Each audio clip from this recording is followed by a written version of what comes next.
Nous allons parler du nouveau partenariat entre la société Été Indien Massif et Groupe SOS avec les deux fondateurs d'Été Indien. Tout d'abord Benjamin Braquet et ensuite Julien Audienne. Bonjour tous les deux. Bonjour, Bonjour bonjour Frédéric. Frédéric. Précisons que vous êtes deux amis d'enfance qui avaient créé une start-up, c'est ça l'histoire d'Été Indien. Oui, c'est bien ça, effectivement. On se connaît depuis la rentrée des classes de sixième, de la classe de sixième, où on s'est connus dans le collège du quartier. Et puis, au travers des évolutions de l'un et de l'autre, on a partagé ensemble à la fois au collège, au lycée, à la faculté. Et puis ensuite, on a eu chacun nos expériences professionnelles, mais on était toujours amis. On était toujours coéquipiers aussi dans les clubs sportifs qu'on a du coup partagés, hein. On était tous les deux des amateurs de foot. Et du coup, on s'est remis autour de la table, effectivement, il y a quelques années, parce qu'on avait toujours à cœur de développer une idée qu'on avait eue lorsqu'on était étudiant à l'époque. Ouais. Voilà. Et cette idée, c'était été indien. Alors Benjamin, Été Indien, qu'est-ce que c'est? Ah ben, ça a évolué en tout cas depuis qu'on l'a créé début 2017. Le point de départ reste le même, c'est-à-dire que l'idée c'est d'imaginer l'activité physique de demain pour les seniors. Comment les seniors vont pratiquer de l'activité physique qu'on appelle adaptée pour préserver leur autonomie, vieillir en bonne santé avec un axe d'innovation, puisque dès le départ, on a voulu aussi essayer d'apporter de l'innovation dans ce domaine-là. Donc ça, c'est vrai depuis le départ, mais évidemment, ça a pris de l'ampleur aujourd'hui, puisque nous avons une équipe, maintenant une petite équipe de 13 personnes, et puis un réseau de 300 enseignants diplômés en activité physique adaptée, qui sont nos partenaires et qui interviennent pour nous sur le terrain dans toute la France. Donc ça a pris de l'ampleur, mais l'idée est là, c'est-à-dire de l'innover, de l'innovation. Comment on innove dans ce domaine de l'activité physique adaptée pour les seniors?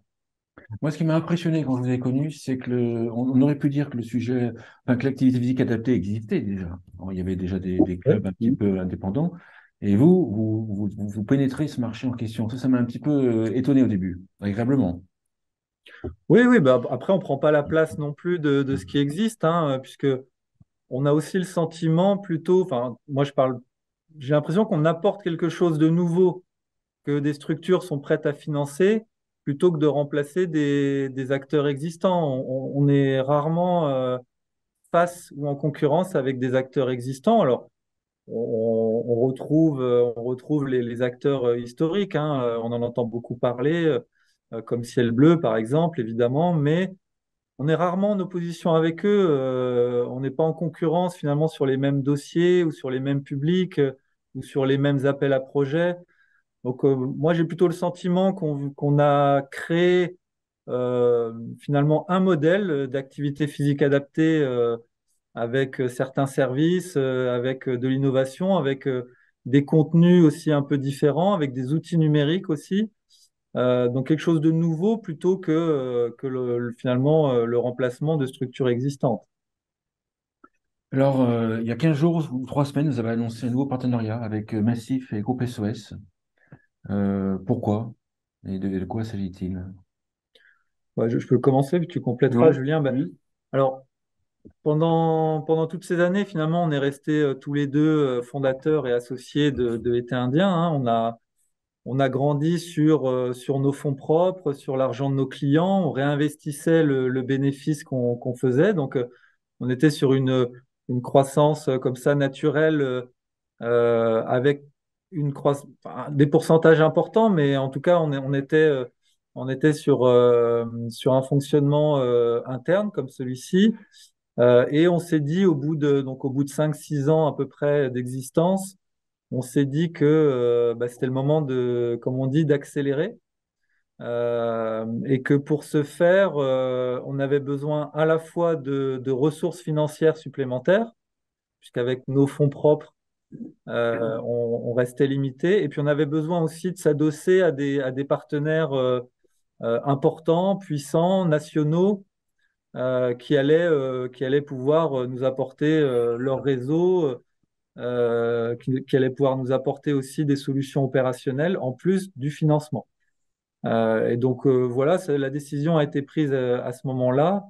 Et jusqu'à ce moment-là, on voulait vraiment construire, poser les bases par nous-mêmes avant d'aller voir des investisseurs potentiels.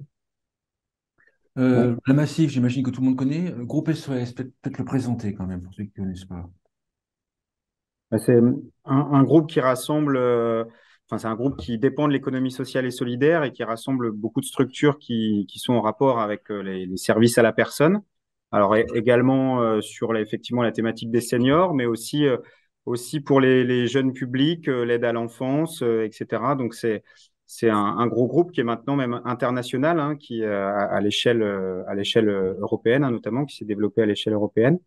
Donc, c'était un groupe avec qui on avait déjà des contacts avant ce partenariat pour envisager des réflexions communes, hein, sur notre activité, comment on pouvait intervenir auprès de ce que eux pouvaient mettre en œuvre au quotidien. Donc il y avait depuis un moment déjà des discussions avec ce groupe. Oui.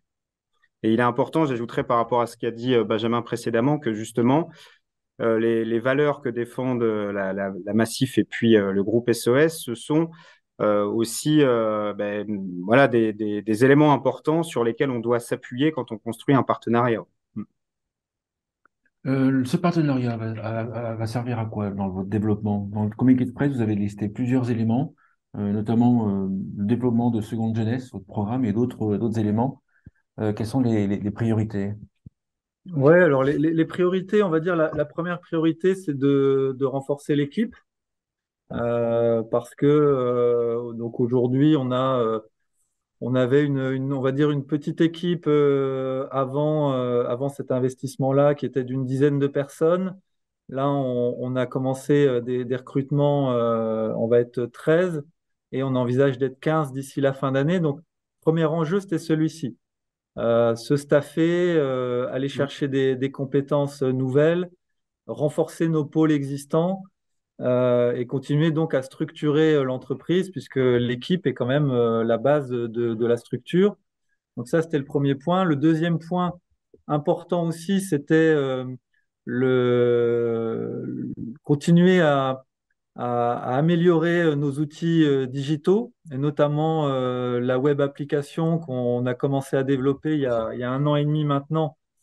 Alors sans rentrer dans le détail, c'est un outil qui est finalement plugué sur notre site internet et qui permet à la fois aux seniors, aux intervenants, à nos clients et à nos chefs de projet d'être interconnectés en permanence pendant un programme. Donc, c'est D'accord. un gros outil qu'on développe en interne. Et ça, ça demande aussi des moyens financiers. Et donc, l'idée aussi de l'arrivée de la Massif et du groupe SOS avec l'apport financier, c'est aussi d'accélérer sur le développement de cet outil-là en priorité.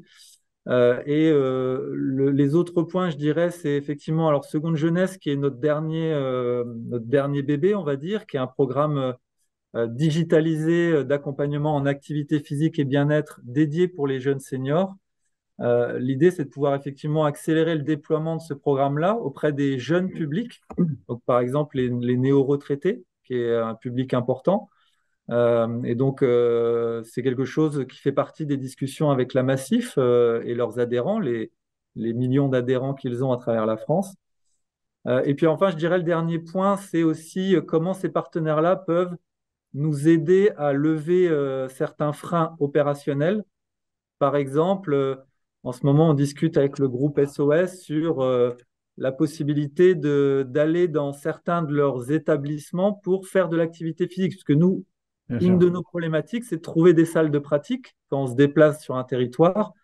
Et donc là, ça fait partie d'une réponse que peut nous apporter le groupe SOS, qui est au-delà du financier, là, qui est une problématique de réseau, de territoire.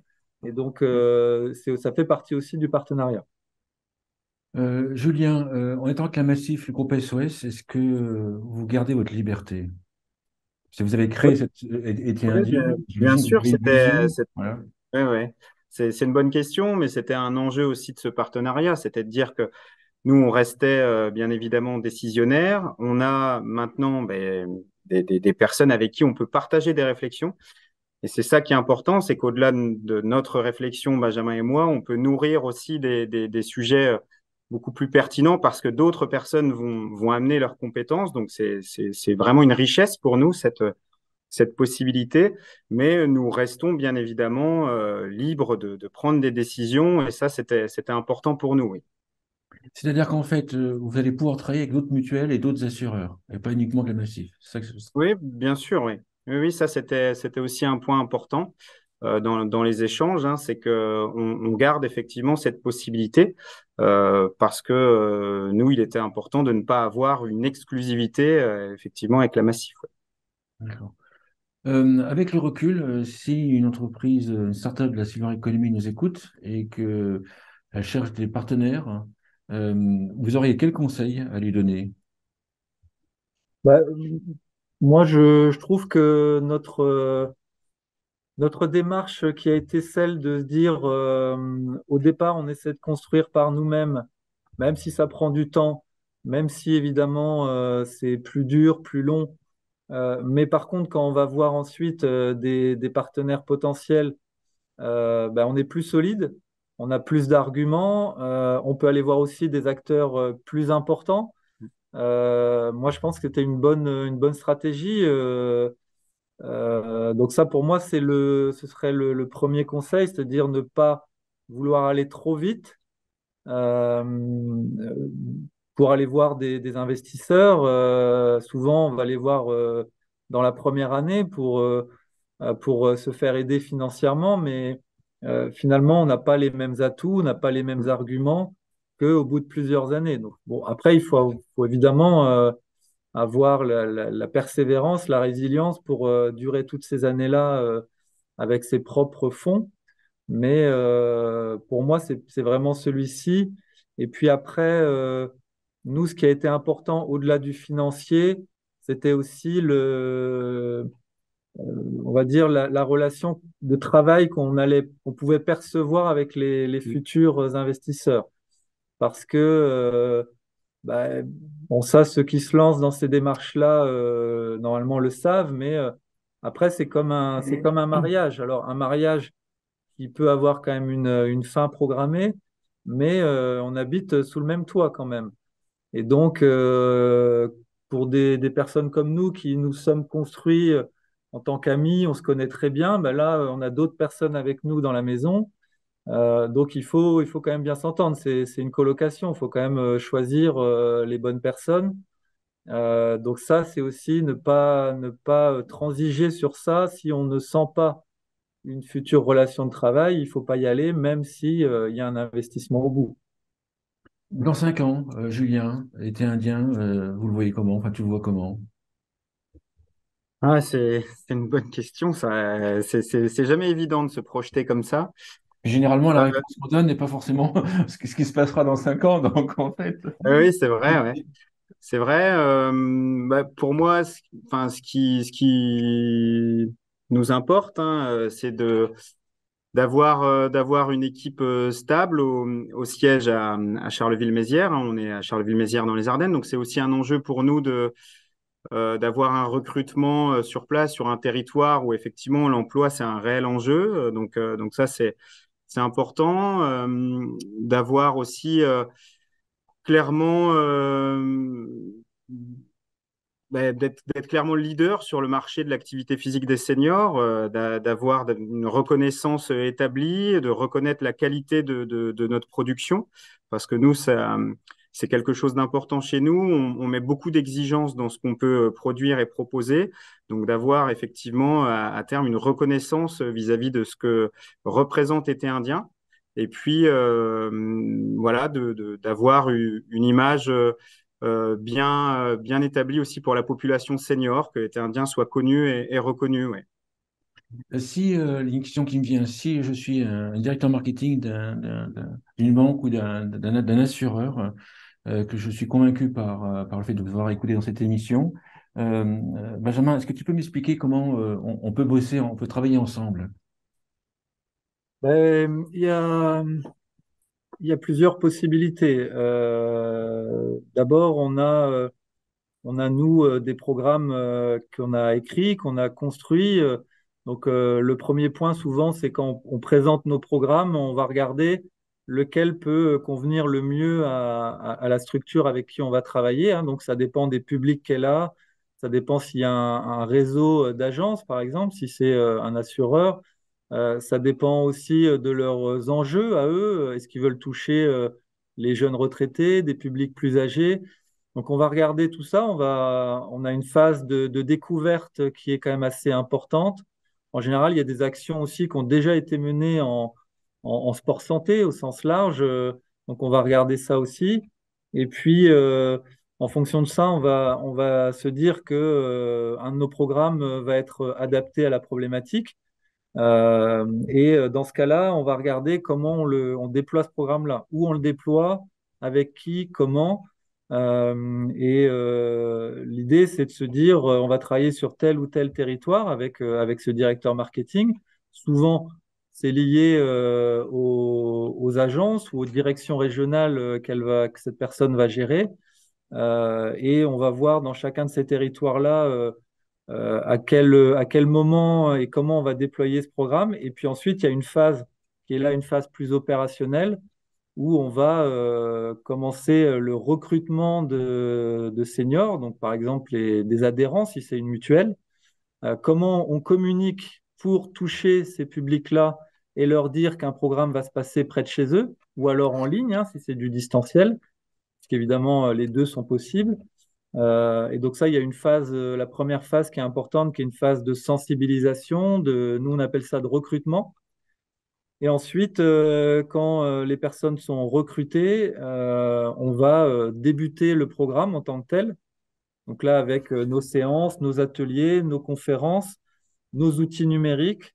Donc là, bon, on ne va pas rentrer dans le détail, ce serait un peu long, mais on démarre le programme qui fait entre 3 et 6 mois en règle générale, avec un chef de projet qui va piloter tout ça sur la durée avec les participants, nos intervenants et le client. On va jusqu'au bilan final où là, on va mesurer l'impact de ce qu'on a mis en place sur les personnes qui ont participé. Et c'est ça qui va marquer la fin de l'opération et justement à quoi ça a servi pour la santé physique ou mentale des personnes qui ont participé. Super. Une conclusion à l'émission. Peut-être une conclusion de ce qu'on a vu, un résumé, comme vous voulez. Bah, moi, tout à l'heure, ce que disait Julien, ça me faisait penser à une chose et qui est en lien aussi avec cette nouvelle phase, hein, avec Massif et le groupe SOS. Moi, j'ai tendance à me dire que on quitte un peu le monde de la start-up, pour lequel on n'a rien contre, hein, loin de là, pour rentrer dans le monde de l'entreprise, on va dire, voilà, de la PME classique, que nous, on veut être finalement. Bizarrement, aujourd'hui, tout le monde veut être une start-up. Bah, nous, on veut être plutôt une PME, peut-être plus à terme, mais en tout cas, dans un premier temps, une PME. Et moi, je trouve que cette étape-là coïncide un peu avec cette fin d'étape start-up où on avait besoin d'expérimenter, on avait une toute petite équipe parce qu'on ne devait pas prendre trop de risques, où on mettait en place nos produits, nos idées. La construction du modèle Voilà, aussi, et ouais. on s'est planté 15 fois, on a recommencé 16 fois, voilà, qui a duré plusieurs années. Et aujourd'hui, finalement on est dans une phase où on a une équipe qui grandit, qui est structurée, et on est dans un fonctionnement qui est un peu plus cadré, mais avec une phase d'accélération. Donc voilà, moi je pense que c'est un peu ça aussi la conclusion, c'est que on quitte un peu le monde de la start-up, qui est très sympa, hein, mais enfin, symboliquement, on va dire, et on rentre dans le champ voilà, de la silver economy en tant qu'entreprise, on l'espère, reconnue et référente dans notre domaine. Et moi j'ajouterais juste à ça et de garder quand même ce qui fait nos forces depuis le départ, c'est-à-dire l'agilité et puis l'envie d'innover, de trouver toujours voilà l'idée, les éléments qui vont nous faire avancer et qui vont être de réels atouts pour les seniors. Donc ça, c'est véritablement important. d'arriver tous les jours le matin au bureau pour nous et puis de se dire on a encore une fois une nouvelle idée qui peut peut-être bouleverser ce qu'on avait imaginé jusqu'à présent, mais c'est tout l'enjeu du développement de l'été indien. Ouais. Merci. Et puis gardez votre amitié. Je vous le souhaite. Il vaudrait mieux, hein. Ouais, Merci tous ça les deux. c'est le plus important effectivement. Ouais. Mm. Merci tous les deux. Merci Benjamin Braquet et Julien Audienne, tous les deux cofondateurs d'Été Indien. Merci beaucoup. Merci Au Frédéric. revoir, Frédéric. Au À revoir. bientôt.